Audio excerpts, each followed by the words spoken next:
Crispy chicken roles बनाने के लिए हाफ के जी हमने लिया है चिकन, उसमें 1 बड़ा चम्मच नमक ऐड करेंगे, 1 बड़ा चम्मच काली मिर्च, 2 बड़े चम्मच सिरका, चिली सॉस और सोया सॉस ऐड करेंगे और ढककर दरमियानी आंच पर बिना पानी ऐड किए चिकन को पकने देंगे। थोड़ी देर बाद आप चेक करेंगे चिकन अपने ही पानी में पक रहा होगा। तमाम अज़ा को मिक्स करेंगे और पानी खुश्क होने तक तेज आंच पर चिकन को पका लेंगे। जो ही चिकन का पानी खुश्क हो जाएगा, चिकन के रेशे रेशे कर लेंगे और इसको साइड पर रख देंगे।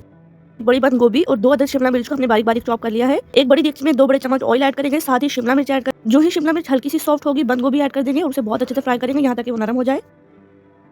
शिमला मिर्च और बंद गोभी को बहुत अच्छे से फ्राई कर लेने के बाद रेशे रेशे किया हुआ चिकन ऐड करेंगे। चिकन और वेजिटेबल बहुत अच्छे से मिक्स हो जाए तो फ्लेम को ऑफ कर देंगे। मिक्सचर हल्का सा ठंडा होगा तो रोल बना लेंगे।